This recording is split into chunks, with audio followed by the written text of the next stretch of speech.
streamline flow. So when we are going to discuss about streamline flow, then we must know about what is line of flow. So when we are going to define line of flow, then we can say that the path taken by a particle in flowing fluid is called its line of flow. So here we are familiar with the line of flow. Now comes to the streamline. So in the case of steady flow, all the particles passing through a given point follow the same path, and hence we have a unique line of flow passing through a given point, which is also called streamline flow. If we are going to understand it with a diagram, then we can represent it. Okay, this one is streamlines, and if you are taking about the whole, then we can say that this one is tube of flow. So now comes to the some characteristics of streamline. Characteristics of streamline flow. तो characteristics में first point तो ये बन जाता है कि the tangent at any point on the streamline gives the direction of the velocity of the fluid particle at that point. If you are going to represent it or understand it with a diagram, suppose that this one is a streamline. Here is A, B, C, D are the particles. A, B, C and D. And when we are drawing a tangent, comes like this one is VA, this one is VB, this one is VC and VD. These are the direction of the velocity at that means given point. Okay. Now come to the second point. The streamlines never intersect each other. Never intersect. इसको हम ऐसे भी समझ सकते हैं कि when we are draw a tangent at any point, it shows the direction of the velocity. So if suppose that this one is the point, okay, and here we suppose that we are taking two streamlines and they are intersect each other. This one is A and this one is B, and at the point of cross section, if we draw a tangent, then there are two tangents. First one is this one and second one is this one. So there are two velocities. Suppose that v1 मान लें इसे हम और v2.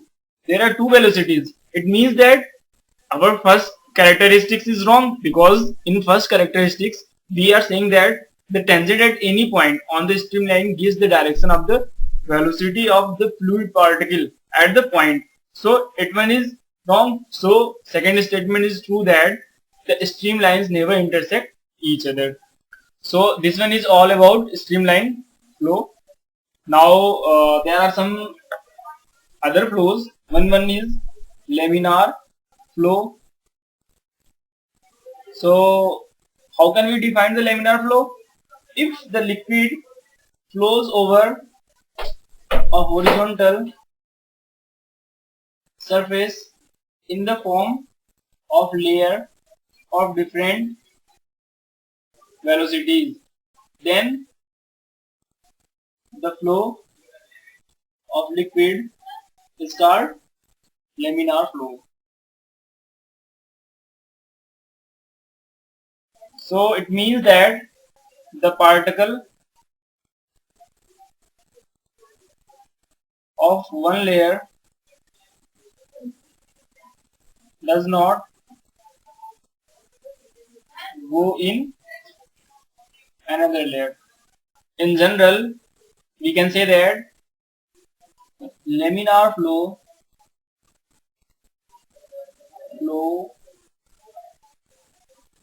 is a streamline flow. So there is another flow which is turbulent.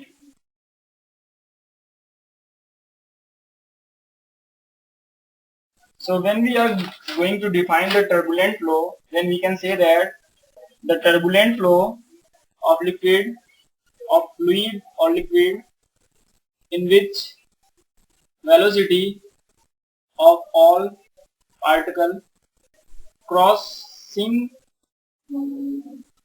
a given point is not same, and the motion of the fluid because destroyed or irregular, and the motion of the fluid is irregular, is called turbulent flow.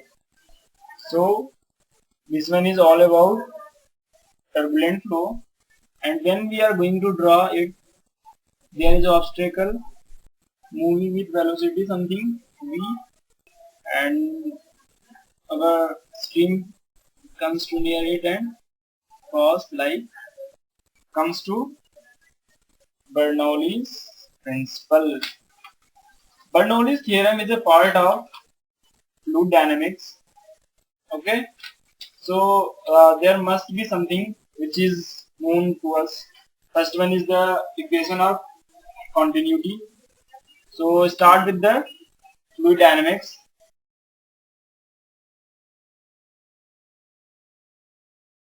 Fluid dynamics, first one is equation of continuity.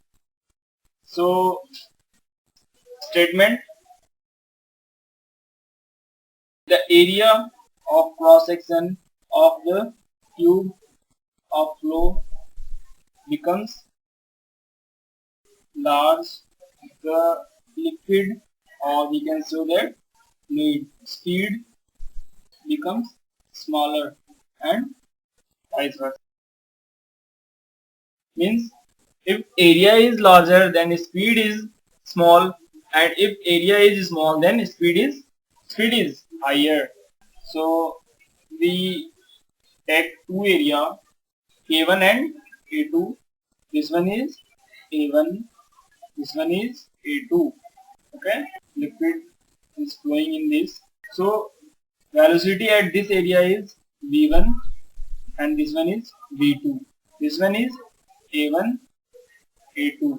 So with the help of equation of continuity, we can say that fluid is at delta t second in, means fluid is in delta t second is equal to fluid out in delta t seconds. It means that MIE equal to ME. So we can also write VI rho equal to V out rho. This means that if we are going to replace VI, then we write that A1 V1 delta T equal to A2 V2 delta T. So we cross delta T from both sides, and our final equation is comes to V1 A1 equal to V2 A2. This one is our final equation of continuity. So take an example. We are taking a pipe which have two ends at the outside, and there is a flow of fluid in the pipe. Okay, this at here area is A1 and velocity is V1. At this point area is A2, velocity is V2. At this point area is A3 and velocity is V3. So using the equation of continuity, we can say that M equal to M1 plus M2. This means that A1 V1 equal to A2 V2 plus A3 V3. So in this, if there are how much unknowns? A1 V1, A2 V2, A3 V3. Total unknowns are 6. So if any 5 is given to us and we find the value of third 6 one. This one is the equation of continuity. So we are going to discuss about Bernoulli's theorem. So we must have familiar with the energies of liquid.